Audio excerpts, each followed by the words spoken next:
Alô, bom dia! Você está no canal Professor Belém neste domingo, 23 de maio do ano da graça de Nosso Senhor Jesus Cristo de 2021. E as montadoras brasileiras, as marcas brasileiras de automóvel superaram as coreanas. O Brasil é hoje o terceiro país que mais vende carros para o mundo.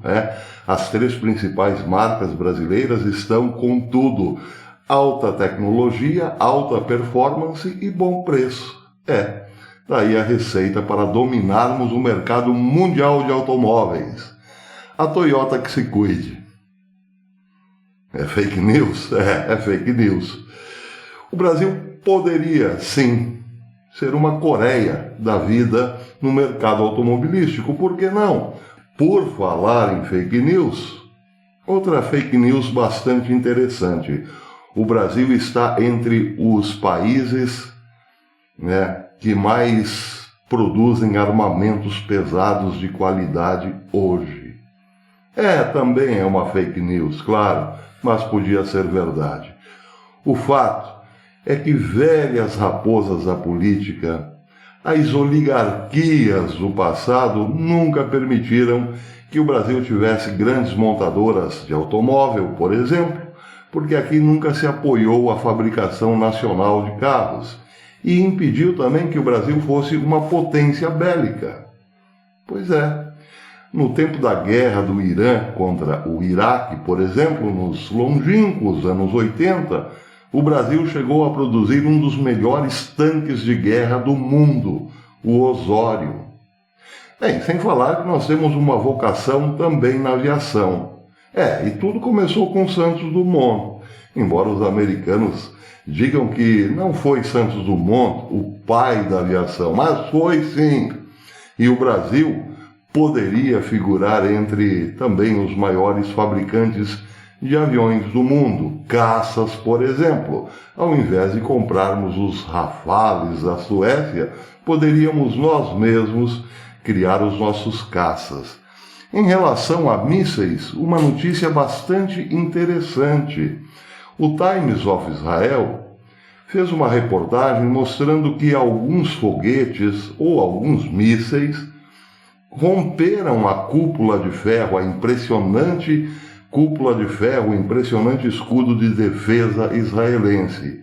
E esses mísseis, pasmem, senhoras e senhores, são fabricados pelo Brasil, ou foram fabricados no Brasil.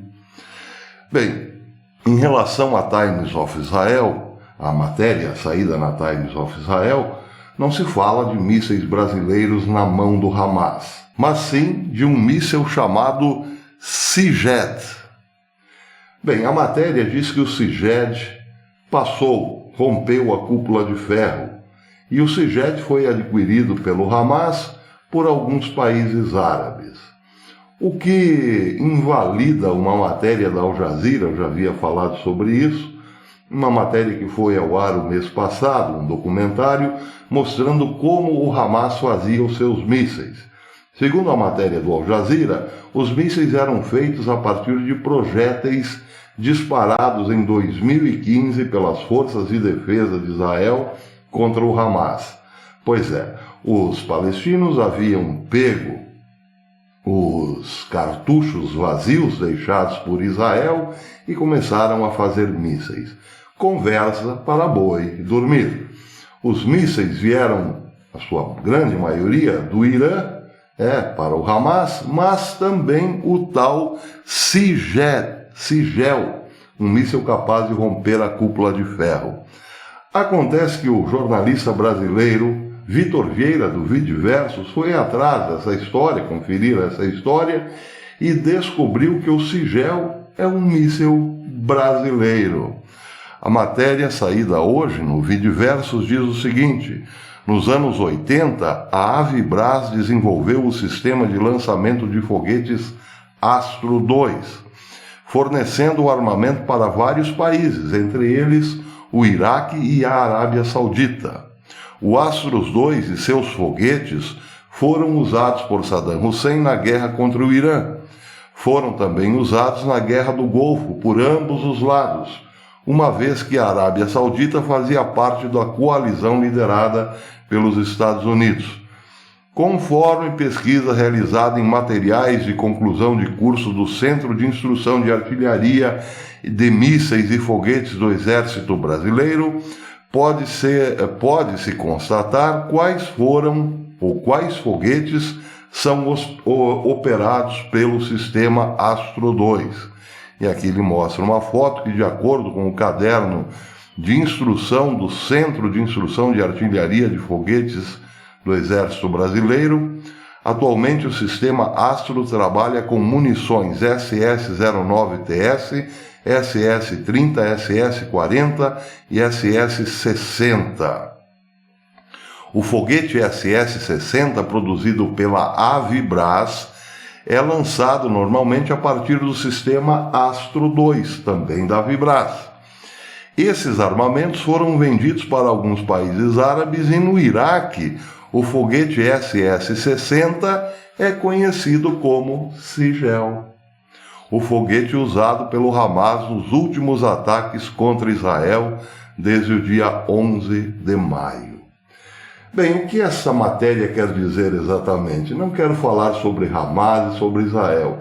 Quero dizer o quanto os inimigos do Brasil lutaram para que o Brasil não fosse uma potência. E esses inimigos, pasmem, não são estrangeiros. São os mesmos que defendem hoje que o Brasil fique de joelhos para a China. Ligaram os pauzinhos? Pois é. Essa semana uma foto muito importante para a esquerda apareceu em todas as mídias. O velho comunista FHC com o ex-presidiário Luiz Inácio Lula da Silva. Uma foto perfeita para ilustrar essa matéria. Esses senhores sempre fizeram de tudo para que o Brasil não tivesse uma bandeira verde e amarela.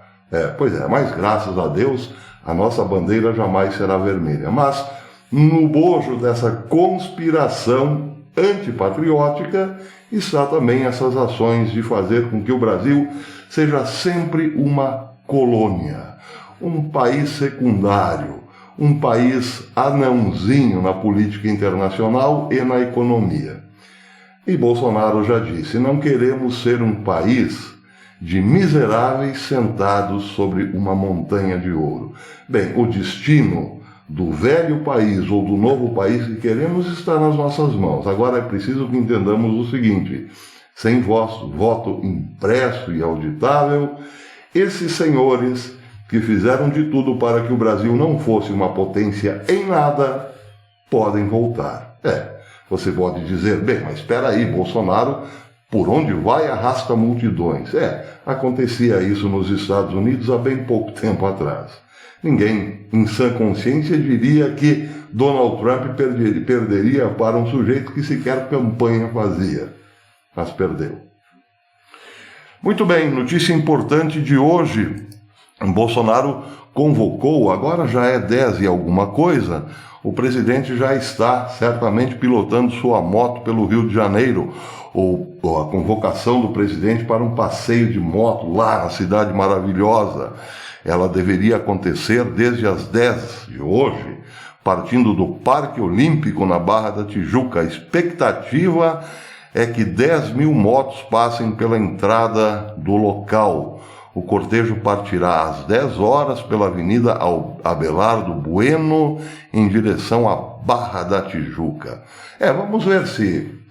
Tudo indica que Bolsonaro não levará muita gente para as ruas em cima de suas motocicletas, claro, porque afinal Bolsonaro é o segundo o Datafolha na preferência popular.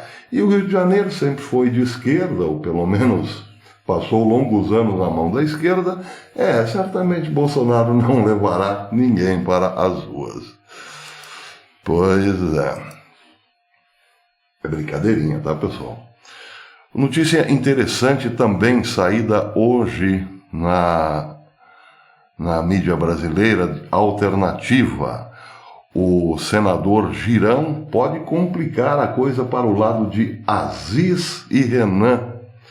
Na última sessão da CPI, na quinta-feira, o senador Eduardo Girão fez um agradecimento ao ex-ministro general Pazuello, que foi ainda um alerta sobre o que está acontecendo no teatro armado pela oposição contra o governo Bolsonaro. O senador Girão lembrou um episódio em que os estados do Nordeste, incluindo o Ceará, passaram por uma situação de sufoco após a compra de respiradores por meio do consórcio do Nordeste, que nunca foram entregues, mesmo após um pagamento milionário. Disse Girão, abre aspas, foi um momento muito difícil para o povo da minha terra, o povo cearense, onde o consórcio Nordeste recebeu um calote de 750 respiradores, um de 400 respiradores da empresa Pulsar, por R$204 mil cada respirador, 204 mil reais cada respirador. A segunda compra da empresa Hemcare. E não me pergunte o que tem a ver com maconha, o que tem a ver maconha com Covid e com respirador, porque não sei responder. E isso vou perguntar quando a gente estiver aqui, se os colegas permitirem que a gente busque a verdade.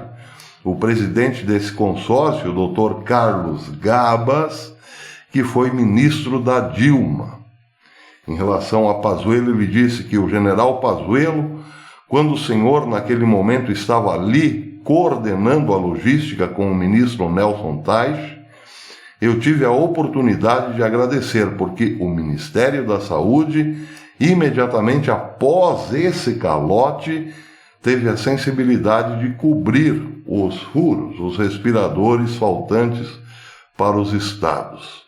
O reconhecimento de Girão mostra que a CPI está sendo utilizada apenas para atacar o governo, que todo mundo sabe, sem provas e com base em narrativas, em uma campanha política antecipada, mas é também uma cobrança direta ao presidente do colegiado, senador Omar Aziz, que não respondeu à solicitação de convite para que Carlos Gabas seja ouvido. Pois é, aí também depende muito da nossa pressão, a pressão popular. Essa CPI precisa chegar no senhor Gabas. Precisa, porque essa é a caixa preta. Não podemos desistir da CPI. Mas o problema é esse. Nós, povo brasileiro, permitimos que Lula fosse solto numa inexplicável operação jurídica costurada pelo STF. E não fomos às ruas, e não ficamos às ruas até que o meliante voltasse para o Chilindró. E agora? Será que não faremos nenhuma pressãozinha para que essa CPI se torne, de fato, uma CPI? Fica a pergunta. Em relação ao Omar Aziz, ele deve ter respondido para Girão o seguinte: não faça isso, senador. Eu gosto muito do senhor, mas não faça isso. Pois é, cenas de um circo pavoroso. Tenho mais alguma noticiazinha interessante aqui. Essa é bem interessante, aliás. Pazuello negou, mas Bolsonaro já manifestou para amigos que quer Pazuello candidato ao governo do Amazonas. Aí eu fiz uma continha rápida aqui. Bolsonaro poderia colocar Pazuello no Amazonas, Tarcísio em São Paulo, Onyx Lorenzoni no Rio Grande do Sul, Bia Kicis no Distrito Federal, Rogério Marinho provavelmente no... Aqui eu estou em dúvida, acho que o Rogério Marinho é em Alagoas, mas fica a dúvida. Fábio Faria, quem sabe, no Rio Grande do Norte, e Hélio Negão no Rio de Janeiro. Por enquanto ainda não é muita coisa, mas na medida em que nomes forem aparecendo, é possível que Bolsonaro faça aí no mínimo 20 governadores, o que daria para o Brasil, o novo Brasil, uma sustentação impressionante, ou melhor, para o novo Brasil que virá em 22, que nós já tivemos a honra de conhecer agora. Desde 2018. Muito bem, é isso aí. Bolsonaro trabalhando para a construção de uma grande base que realmente pode mudar esse país. Mas é preciso ter paciência, porque o jogo é bruto. Por enquanto é isso. Teria algo a falar a respeito de uma excrescência aqui do Sul. Em meio à miséria econômica no Rio Grande do Sul, o governador pretende oferecer o programa Criança Viada Show. Você ouviu isso mesmo, Criança Viada Show. Mas vou deixar para a live de hoje à noite. Aliás, na live da noite vou falar também desse negócio que está acontecendo aí na Jovem Pan. Estão dizendo que os pingos nos is sairão da Jovem Pan. Mas aí tem muita coisa para comentar. Só que à noite, numa live, se Deus quiser. Até depois. Bom domingo a todos.